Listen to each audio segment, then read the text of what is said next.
Gleisdreieck Park, an oasis of green in the heart of the city.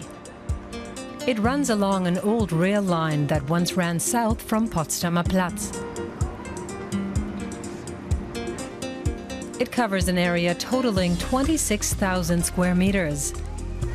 That means there's lots of room for all kinds of activities.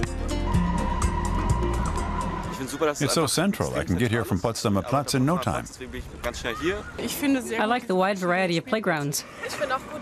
It's such a wonderful place for older people to come for a stroll, but young people too. You can still see some of the old tracks. You can only guess at what used to go on here.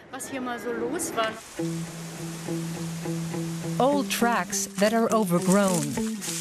These relics of pre-war days were deliberately left in place and integrated into the park. A century ago, this was Europe's largest railway complex, consisting of the Anhalter station and a freight depot. The junction of all these lines was called Gleisdreieck, or triangle of rails. The rail lines and stations were completely destroyed in the Second World War. The area became part of West Berlin, but the rights to use the railway facilities went to East Germany, which left the property unused. In the 1960s, locals started pushing to have the area around Gleisdreieck developed. One of them was Klaus Trappmann. Das ganze Gelände hat sich im Laufe der Jahre Over the years, nature reclaimed the area.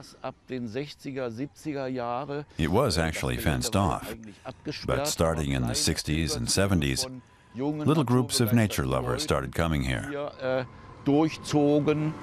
After Germany was reunified, the Berlin Senate considered putting a highway through Gleisdreieck, but a citizens' initiative proposed turning it into a park. In 2004, they got their way.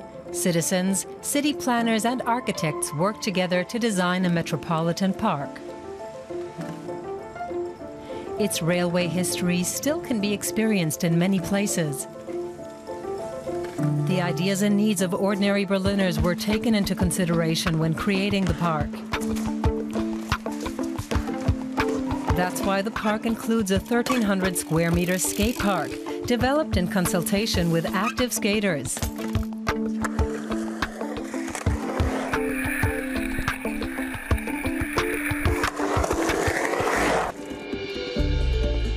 Gleisdreieck Park, once the largest railway complex in Europe. It's now a place of recreation and relaxation. An example of how something special can rise out of ruins.